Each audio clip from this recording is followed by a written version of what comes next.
नमस्कार, प्रारब्ध पर आप सभी का स्वागत। मैं अवनीश।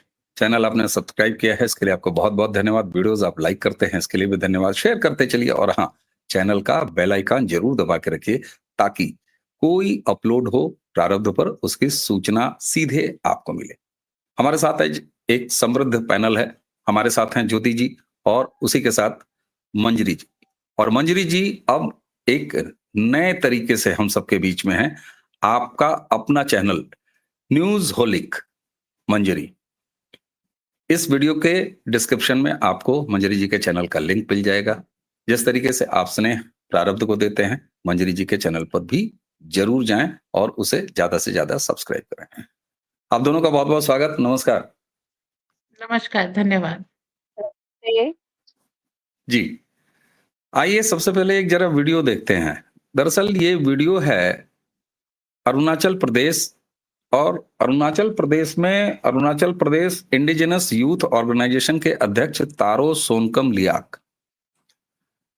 और जो वीडियो आपको दर्शकों में दिखाने जा रहा हूं, मंजरी जी, ज्योति जी, ये प्रेस कॉन्फ्रेंस किया है और पिछले 6 महीनों से अरुणाचल प्रदेश के युवा वो अपने राज्य में हो रहे गंभीर घुसपैठ, जिसको कि ये लोग बताते हैं कि 2000 अवैध बांग्लादेशी और रोहिंग्यास ये प्रतिदिन अरुणाचल में घुसपैठ कर रहे हैं। आइए जरा क्या क्लियरिटी है उसको सुनते हैं और फिर एक और विषय को हम टच करेंगे और फिर राहुल गांधी जी से पूछेंगे, राहुल गांधी आप कहां हैं? भारत का जेनजे सड़क पर उतर चुका है। कौन कौन है भारत का जेनजे और उसका क्या फ्लेवर है ये भी आपको बताएंगे। तो आइए सबसे पहले ये देखते हैं, क्योंकि राहुल गांधी बड़े उत्साहित थे और पूरा विपक्ष का इकोसिस्टम बड़ा उत्साहित था कि हे जेनजे सड़कों पर उतरो। आइए शुरू करते हैं इस वीडियो से। जब 5 वक्त का आप नमाज पढ़ता है, पंजा का नाम है, वो तो मेडिटेशन है ना।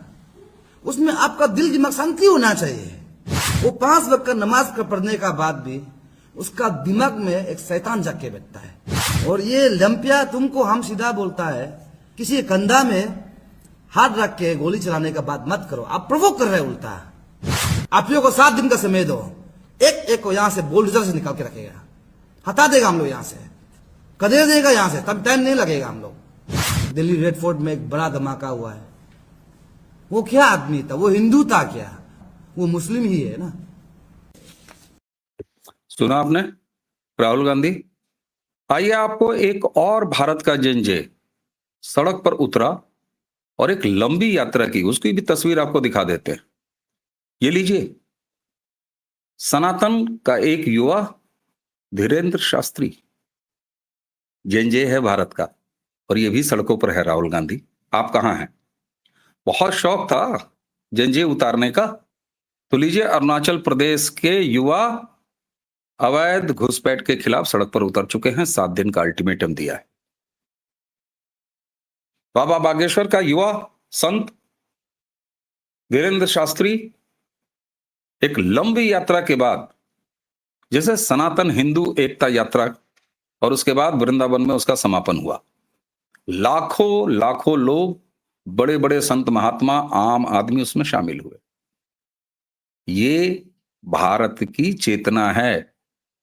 भारत का जेनजे इस तरह सड़कों पर उतर रहा है। आइए शुरुआत करते हैं चर्चा की। मंजरी जी कैसे देखती हैं? राहुल गांधी की इच्छा पूरी हो गई, बधाई नहीं देंगी उनको? मतलब कहो टेढ़े मेढ़े तरीके से उनकी इच्छा पूरी हुई। वो जेनजी को ला रहे थे, जेनजी आ भी गया, लेकिन वो सनातन धर्मी है, वो मोदी जी का फॉलोअर है और वो काम नहीं कर रहा कि आग लगा दो। जेनजी के उतरने के साथ एक कंडीशन, प्री रिक्विजिट लगाई थी राहुल गांधी ने। जो नेपाल में हुआ वो भारत में करना है। अब कुछ मूर्ख शिरोमणि इस चीज को भूल गए हैं कि यहाँ पर जो जेनजी है वो आपके लिए बहुत ज्यादा वॉल्यूम में है। 2-3 चीजें, नेपाल एक छोटा राज्य है, पॉपुलेशन कम है। अगर आप वहां पर कोई भी आंदोलन करते हैं तो उसको फैलने में, क्योंकि सीमित है ना, समय नहीं लगता, उससे इफेक्ट ज्यादा दिखता है। पर भारत अरुणाचल में कुछ हो रहा है उसका बंगाल में कोई असर नहीं है, यूपी में जो हो रहा है उसका तमिलनाडु में कोई असर नहीं है। आप वैरायटी देखिए और वॉल्यूम देखिए, तो इतना ज्यादा कॉम्प्लिकेशन है भारत में इसके कारण, विविधता में, अनेकता में एकता के कारण, कि ये लोग जो है उसको कंटेन नहीं कर पा रहे, पैन इंडिया नहीं बना पा रहे। और आपने भारत को एक बहुत अच्छा, कहते हैं ना, जो कुछ भी आपके साथ होता है, आपकी मुसीबतें आपको कार्व करती हैं, तराशती हैं, हीरा और अच्छा बनता है। तो थैंक्स टू कांग्रेस हम इतने साल इतने परेशान किए गए, अपने अस्तित्व पे हमको शर्म करना सिखाया गया, कि अब जब हमको थोड़ा भी फेवरेबल एटमॉस्फेयर मिल रहा है तो हमारे ऊपर इनके किसी वो कह लीजिए कि प्रोपेगेंडा का असर नहीं हो रहा, हम इनके प्रोपेगेंडा के बाहर है। तो हम नेपाल के जेंजी की तरीके से एक्ट नहीं कर रहे। हमको ये अरुणाचल, जहां पर एक समय हिंदू साधु संतों के जाने पर उनको परमिट नहीं दिया जाता था, पर ईसाई मिशनरी और मुसलमान वहां पर आराम से रह सकते थे। वहां के हिंदू को जिस तरह की प्रताड़ना ताड़ना का सामना करना पड़ा, आज भी 2000 लोग ये कह रहे हैं कि डेली घुस रहे हैं। इससे अरुणाचल की जो इकोनॉमी है वो इफेक्ट हो रही है, लॉ एंड ऑर्डर इफेक्ट हो रहा है, बेटियां संकट में है, लैंड जिहाद संकट में है, और आम रोजमर्रा की जिंदगी में तरह तरह के प्रॉब्लम्स आ रहे हैं। ऐसा जो जेंजी रियल लाइफ में इन चीजों को, थ्रेट्स को देख रहा है, उसको आप बताएं कि आप मोदी के विरोध में जाके सत्ता परिवर्तित कर दीजिए, नहीं। आज ये इंटरनेट के जमाने का जेंजी है, जिसको पता है कि बांग्लादेश में शेख हसीना को इसलिए हटाया गया क्योंकि वो यहाँ पर एक क्रिश्चियन कंट्री कार्व आउट करने नहीं दे रही थी। जो ये हमारी अष्टलक्ष्मी है, इनमें सबसे बड़ी प्रॉब्लम ये है कि जो डीप स्टेट है चाहता है ये पॉपी सीड्स के लिए एक फील्ड दे दे, वहां पर आराम से पॉपी सीड्स उगाए जा सकें, ताकि ड्रग्स का कारोबार हो और पूरा जो है एरिया, और वो एक ऑर्गेनाइज क्राइम नेटवर्क के अंडर में चला जाए। जेंजी नहीं चाहता, उसकी एस्पिरेशन क्या है, पढ़ूं लिखूं अच्छे से काम करूं। आप भारत के किसी शहर में जाइए, पूर्वोत्तर से आए हुए बच्चे, इतने छोटे, इतने मासूम, इतनी खराब स्थिति में रह करके संघर्ष कर रहे हैं, वो अपने घर जा करके सुख से अपने माता पिता के साथ रह करके वही संघर्ष करेंगे। उसी 15,000 को आप अरुणाचल में कमाए, और वही 15,000 आप दिल्ली, मुंबई, हैदराबाद, कोलकाता में कमाए, फर्क आ जाता है। पैसे वही है, लेकिन कॉस्ट ऑफ लिविंग आपके ऊपर ज्यादा आ जाती है। अगर आप अरुणाचल में 15,000 कमाएंगे, आपकी कमाई में बरकत है। अगर आप दिल्ली मुंबई में कमाएंगे तो आपको कुछ नहीं बचेगा। तो वो जेंजी जो इस संघर्ष को फेस कर रहा है, उसको आप समझाना चाहें कि ये रोहिंग्या, ये बांग्लादेशी आपके लिए अच्छे हैं और आप मोदी को हटा दीजिए, सर उनको नहीं समझ में आएगा। क्योंकि प्रैक्टिकल एजुकेशन, किसी को थप्पड़ मार दो ज्यादा समझ में आएगा, रादर देन आप 1 घंटे का भाषण दें। कांग्रेस वो थप्पड़ आज से नहीं, 47 से मार रही है। एक बड़ी डिमांड है कि जो घुसपैठिए हैं उनको निकालो, जिसको कांग्रेस ने सिस्टमैटिक वोट बैंक के तहत बसाया हुआ है। एक कुकी मेथी का इतने दिनों से चल रहा है, आप उसका सोल्यूशन नहीं कर पा रहे हैं। बहुत बड़ा एग्जाम्पल, रियल लाइफ एग्जाम्पल है, कि अगर मोदी को छोड़ करके आप न्यूट्रल भी बैठे तो आपका अंजाम क्या होगा, ये जेंजी को पता है। उसको कंफ्यूजन नहीं है, उसकी कोई वो ट्विस्टेड आइडियोलॉजी नहीं है कि वोट तो हम कांग्रेस को देंगे, ये चक्कर नहीं है। वो इस सब चीजों से बाहर निकल के वो देख रहा है कि मोदी के आने के बाद लुक ईस्ट जो पॉलिसी आई थी, उससे पूर्वोत्तर का विकास हो रहा है। मोदी के आने के बाद पूर्वोत्तर को म्यांमार और थाईलैंड वगैरह से कनेक्ट करके एक अच्छी धारा दिशा दी जा रही है। कांग्रेस में इस पूर्वोत्तर को चाइना को हैंड ओवर करने की बात चल रही थी। कांग्रेस के जमाने में इस एक वो आई थी ना, चक दे इंडिया, उसमें एक बहुत अच्छा डायलॉग था कि आप हमारे ही देश में हमारा स्वागत करेंगे। क्यों? क्योंकि वो इनको अलग बता रहे थे, तो वो झेला हुआ, वो त्रासदी सहता हुआ जेंजी राहुल गांधी के फंदे में नहीं आएगा। जो एक दिन धोती पहन लेते हैं, जो अगले दिन क्रॉस लगा लेते हैं और तीसरे दिन टोपी सजा के बैठ जाते हैं। ये गिरगिट के तरह रंग बदलते नेता उसे नहीं चाहिए, मोदी जैसा शाश्वत चाहिए। अब आ जाते हैं सेंटर प्लेन में, जहां पर बाबा बागेश्वर कर रहे हैं। कुंभ मेले की सफलता के बाद आप देखिए, पैन इंडिया एक सुंदर मैसेज गया है, सनातन ही शाश्वत है। कुंभ मेले में सारे जितने भी मंडलेश्वर महामंडलेश्वर सब पधारे इलाहाबाद प्रयागराज।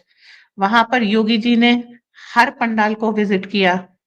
ये नतीजा आपका सामने है, अभी कुछ ही महीने हुए। ठीक है, एक संदेश दिया गया है कि आप साधु संत इसलिए हैं। देखिए, जब संत परंपरा में कोई भी जाता है, संन्यास कोई लेता है, तो उसको 32 वर्ष समाज कल्याण के लिए देने होते हैं। स्व कल्याण के लिए नहीं, समाज कल्याण के लिए। तो ये जो बाबा बागेश्वर कर रहे हैं धीरेन्द्र शास्त्री जी, वो उसी चीज को कर रहे हैं। ये संन्यास्त होने का धर्म है, समाज का जागरण और उसका कल्याण, और वो भगवा धारण करके ही होता है। तब अपने भगवा धारण करने का मतलब क्या है? हम अपने स्वार्थों से ऊपर उठ करके समाज के लिए सोचते हुए स्व कल्याण करें। ठीक है, क्योंकि इस समाज से अलग होकर के अभी तक क्या है, डीप स्टेट ने किसी को नौकरी दी। हम इसमें एक परागा अग्रवाल जो ट्विटर में काम करते थे, वो विजया गद्दे थी, उनका एग्जाम्पल पेश करते हैं। वो ट्विटर में काम कर रहे थे, उनको बिग फैट सैलरी मिल रही थी, उनको अपने धर्म समाज जाति संप्रदाय देश से कोई मतलब नहीं था, उनको अपनी बिग फैट सैलरी से मतलब था, और वो भारत विरोधी सनातन विरोधी काम कर रहे थे। जब आप इस तरीके के भगवाधारी लोगों को देखते हैं, तो वो क्या कहते हैं, तुम्हारी नौकरी गई तेल लेने, आ जाओ, कुछ नहीं तो तुम भगवा पहन लो, लेकिन वो काम करो जो तुम्हारी आत्मा को संतोष देता है।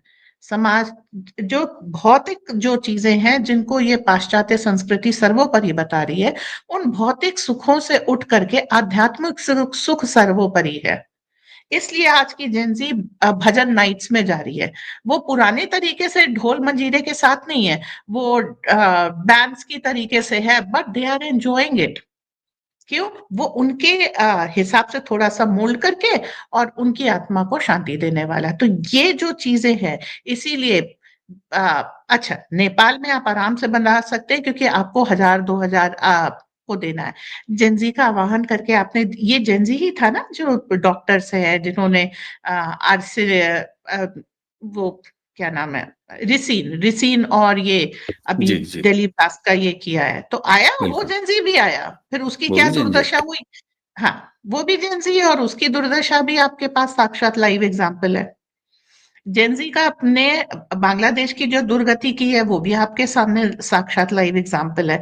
तो आज के युवा के सामने क्या है, action, reaction and and result पूरा है। अब उसको चूज करना है।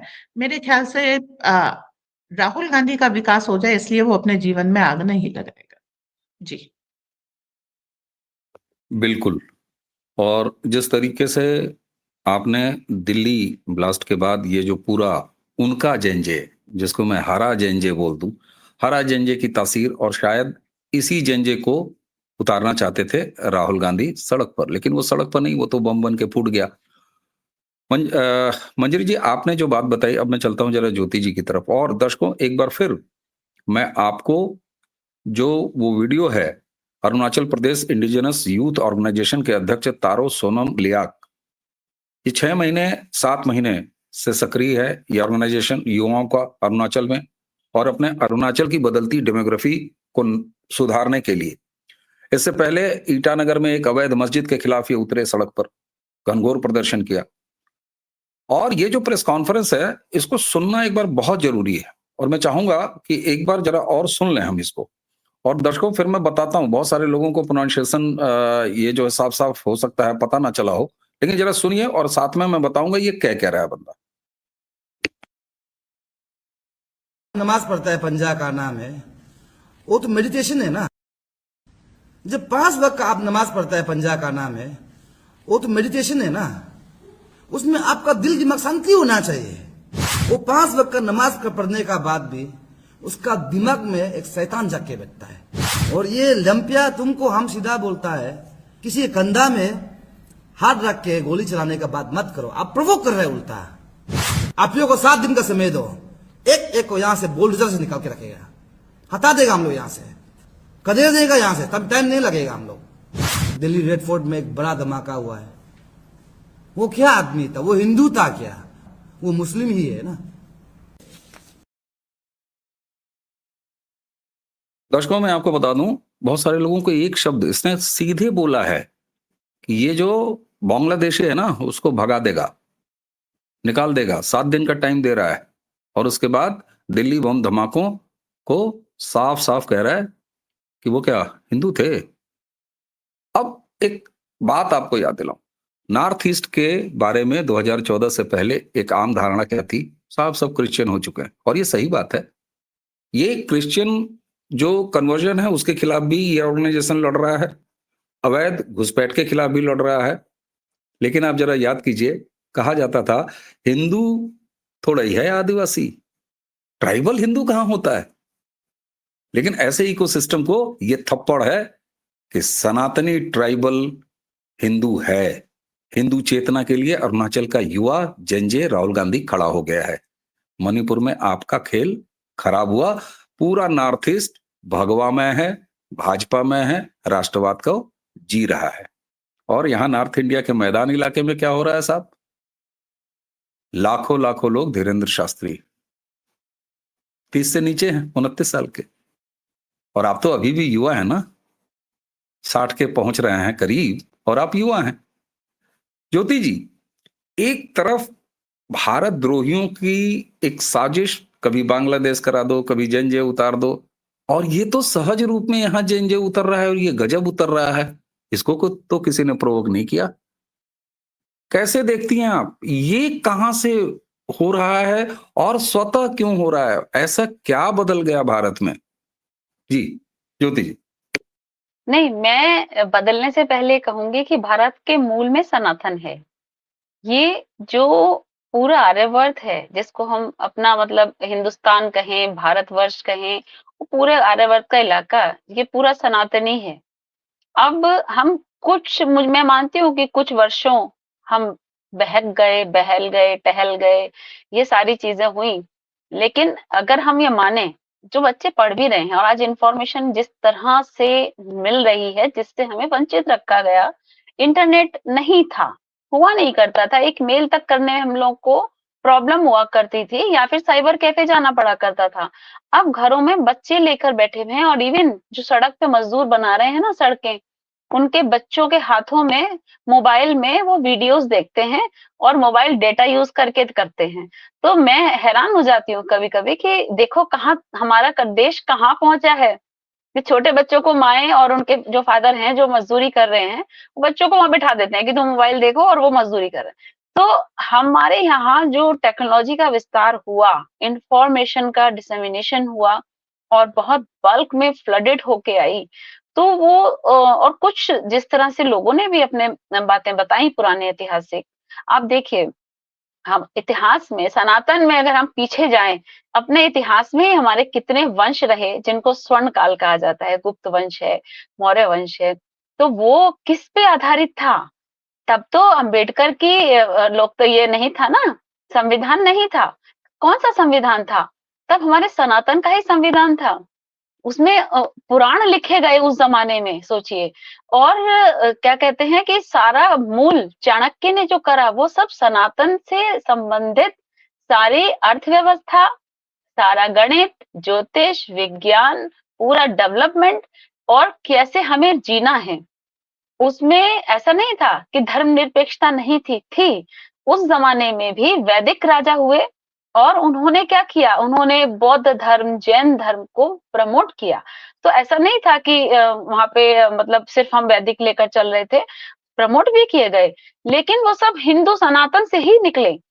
उसमें जो प्रोग्रेस थी, उसमें जो प्रोग्रेस देखी, तो वो यही थी कि उस जमाने में इतना डेवलपमेंट हुआ कि आज जो बच्चा देखता है कि हम पिछड़े कहाँ, हम पिछड़े मुगलों के आने के बाद, हम पिछड़े अंग्रेजों के आने के बाद, और जिस तरह से बाहर के जो आक्रमणकारी हैं, जैसे जैसे वो आए, उन्होंने सिर्फ भारत को लूटा, उन्होंने जजिया कर लगाए, या उन्होंने जिस तरह से भी हम लोगों को गरीब किया, पूरा देश गरीब रहा।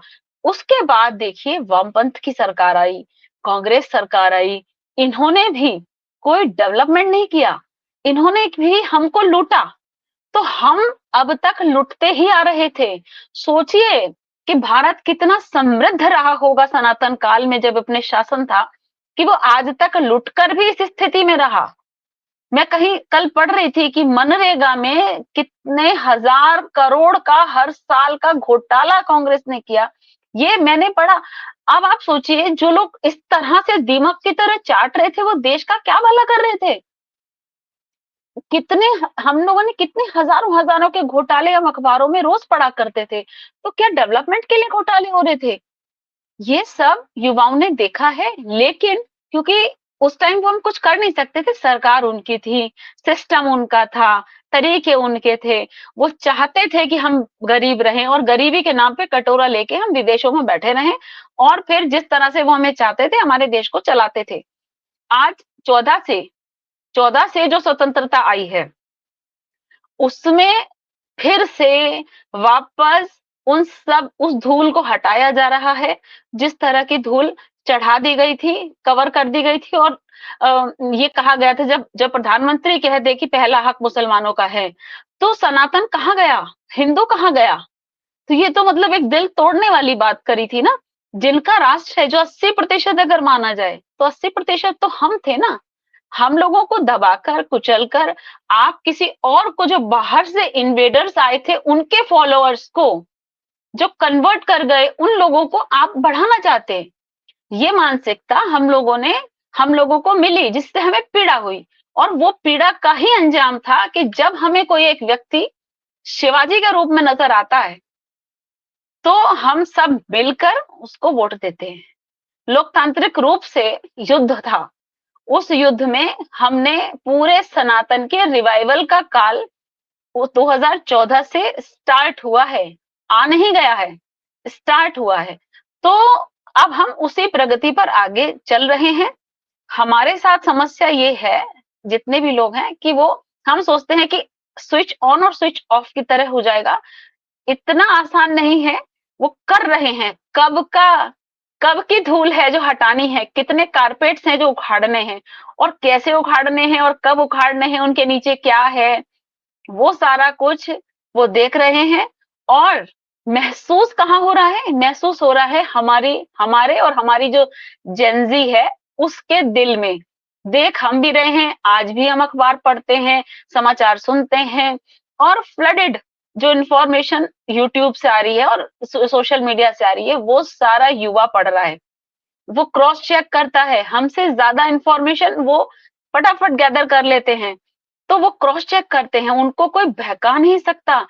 आज की तारीख में कांग्रेस हो या युवराज हो, वो उस मानसिकता से बाहर नहीं आए। वो आज भी यही सोचते हैं कि भारत का जो नागरिक है, वो आंख बंद करके बैठा हुआ है, उसे कुछ नहीं पता, युवा बच्चा है और उसको हम बहका लेंगे। तो ऐसा नहीं है। बच्चे 8 साल का बच्चा भी बहुत स्मार्ट है, और 3-4 साल का बच्चा भी ये पहचान लेता है कि राहुल गांधी अच्छा है कि मोदी। ठीक है, ये मेरे अपने घर की खुद की घटना है। तो फोटो देख के पहचान लेते थे, मेरे बच्चे बहुत छोटा था, टीवी में देख के पहचान लेते थे मोदी जी, और इवन लाफिंग। तो मैं सोचती थी इसको किसने बता दिया कि मोदी जी, और इतना छोटा, उसको बोलना भी नहीं आता था।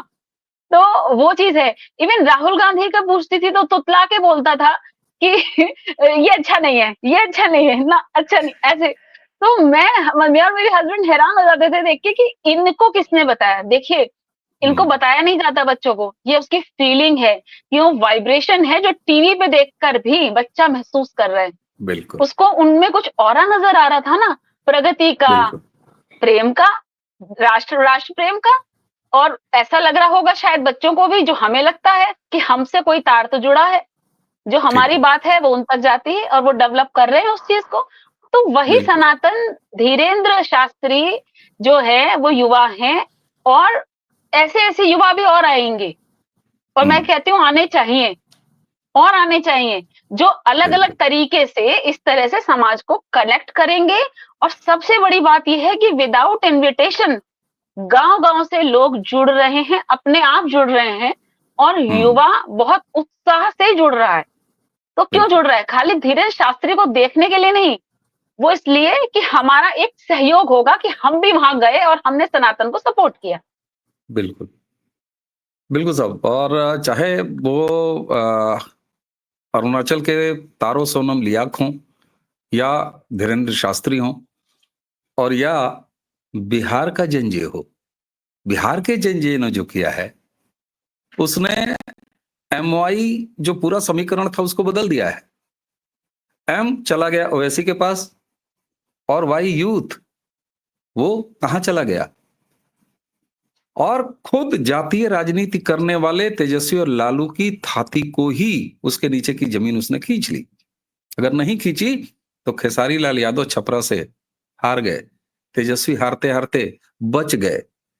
तो ये जो परिवर्तन आया है, चाहे वो धीरेन्द्र शास्त्री सनातन जेंजे, उधर अरुणाचल में आप देख रही हैं जिनको ये कहा जाता था कि नहीं साहब आदिवासी तो अलग है, हिंदू कहां है, लेकिन आप देखिए वहां पर सनातनी चेतना, और बिहार में राष्ट्रवादी चेतना। ये सारा समुच्चय क्या मंजरी जी और ज्योति जी, अब मैं एक ओपन सेशन अंत में चलते चलते आप दोनों से एक एक संक्षिप्त टिप्पणी, क्या अब इस देश में राष्ट्र प्रथम राष्ट्रवाद सनातन की एक लंबा फुटप्रिंट तैयार हो रहा है, जो कहीं याद दिलाता है जब अमित शाह कहते हैं हाउस में कि 50 साल राज करेंगे। कांग्रेस के 65 साल का फुटप्रिंट जिस तरीके से तैयार किया गया नकारात्मक जमीन पर, क्या अब ये एक लंबा फुटप्रिंट तैयार हो रहा है? क्योंकि अभी तो चाय वाला, फिर लोग कहते हैं गाय वाला, फिर पता नहीं कौन वाला। कैसे देखती हैं आप? अंतिम टिप्पणी आप दोनों की प्लीज मंजरी जी।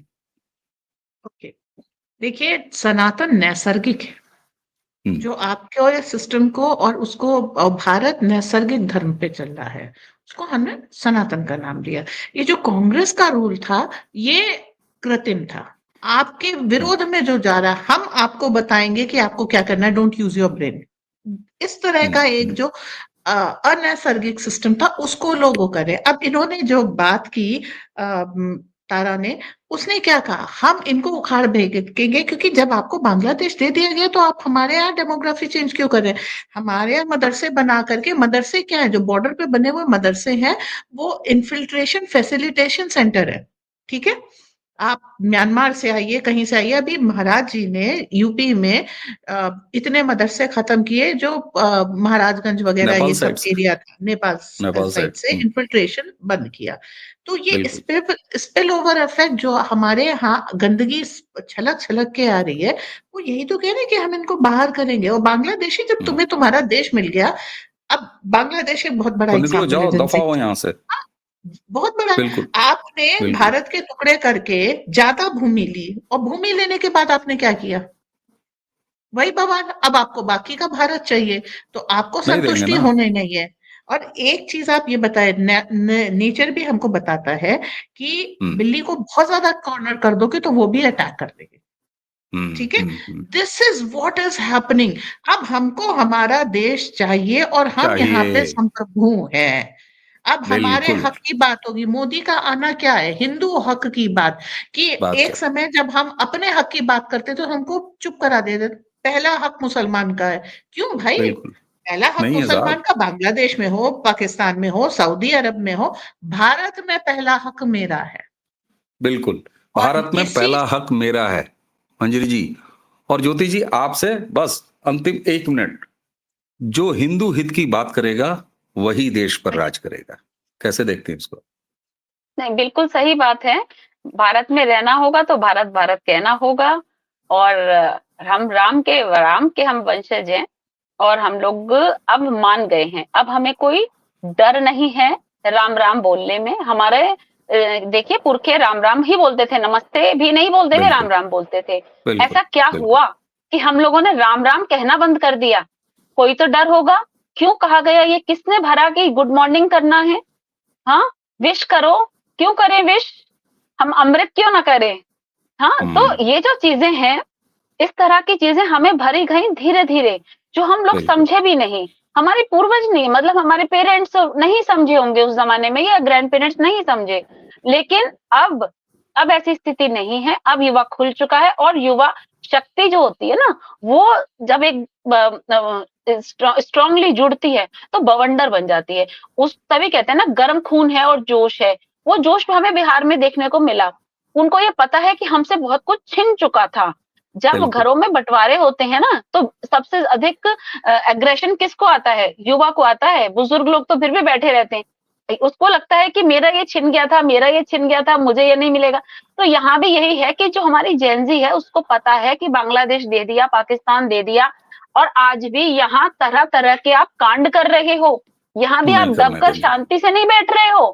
भारत में बिल्कुल। हिंदू किस त्योहार पे जाके बवंडर करता है? हमारे त्योहारों में आकर आप हमको हमारे ही घर में बैठने नहीं दे रहे। ठीक बात। समस्या ये नहीं, आप शांति से रहते, किसी को कोई प्रॉब्लम नहीं थी।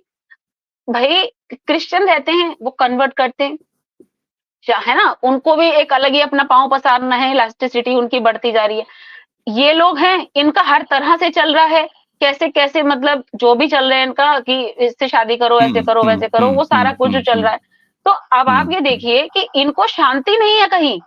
अगर आप शांति से रह रहे होते तो हिंदू भी जागता नहीं। हिंदू की जागृति भी इन्हीं चीजों से तो हुई है, और अब ये फिर जो तो इनको जागृति धन्यवाद हो दिया जाए गई ना, है, फिर तो इनको धन्यवाद देना धन्यवाद दिया चाहिए जाए, कि आपने थोड़ा बिल्कुल किया। दिया जाए। अब देखिए, अब हिंदू रुकेगा नहीं, हिंदुओं के बच्चे नहीं रुकेंगे। आपके बिल्कुल ठीक बात। एग्रेशन पे अब डबल एग्रेशन होगा। जो आपने वीडियो दिखाई है, ये उसी चीज का हिस्सा है, ये हो चुका है। दिल्ली बिल्कुल। यूनिवर्सिटी में सारी सीटें इसकी यानी, तो ये क्या कहलाता है?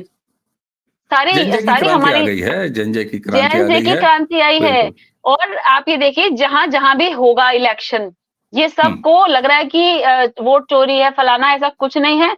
ये राष्ट्र जागृति है, ये युवा की जागृति है। और जो नया वोटर बन रहा है ना, उसको राहुल गांधी पढ़ नहीं पा रहे हैं, और अगर वो पढ़ भी रहे होंगे तो वो कह नहीं पा रहे हैं, क्योंकि उन लोगों को अपना डाउन होता हुआ वो शो भी नहीं कर सकते। उनकी राजनीतिक जो है ना मजबूरी है कि वो कह नहीं सकते एकदम से कि युवा बदल बिल्कुल चुका सही बात। है, तो वो सिर्फ ठीकरा फोड़ रहे हैं मोदी जी को गाली देकर, या ईवीएम बिल्कुल। और चुनाव आयुक्त को गाली देकर। बिल्कुल, बिल्कुल सही बात है। राहुल गांधी आइए ना, जंजय उतर चुका है सड़क पे, यही चाहते थे ना, आपकी तमन्ना पूरी हुई महाराज, कहाँ हो? आओ और नाचल दिखाते हैं, जंजय उतर चुका है। धीरेन्द्र शास्त्री को देख लो, जंजय उतर चुका है। ये है भारत का जंजय, और भारत के जंजय ने बिहार में दिखा दिया है। अब दौड़ाए जाएंगे आप, और भारत में बांग्लादेश और नेपाल और न जाने कहां कहां अरब स्प्रिंग और कुछ तो गुलाल पोत के नाच रहे हैं शेख हसीना पर। एक दिन यहां भी ऐसा होगा, बताएंगे तुम्हें। भारत में अगर रहना है तो भारत भारत कहना है। ज्योति जी, मंजरी जी, आपने हमें समय दिया, आपको बहुत बहुत धन्यवाद। जय जागरण हो चुका है, बच सको तो बचो भारत द्रोही। इसी के साथ आज की ये चर्चा आप दोनों को धन्यवाद करते हुए समाप्त करेंगे। चैनल को आपने सब्सक्राइब किया है, वीडियोस को आप लाइक करते हैं, शेयर करते हैं, इसके लिए आपको बहुत बहुत धन्यवाद। हाँ, बेल आइकन जरूर दबा के रखिएगा, ताकि जब ऐसा समृद्ध पैनल मंजरी जी और ज्योति जी एक साथ हों तो आपको झट से सूचना मिल जाए कि प्रारब्ध पर एक वीडियो आ गया है। एक बार फिर देते हैं अपने दोनों अतिथियों को धन्यवाद, और इसी के साथ मुझे अवनीश, मंजरी जी और ज्योति जी तीनों को आज्ञा दीजिए। नमस्कार, प्रणाम, जय जय श्री राम।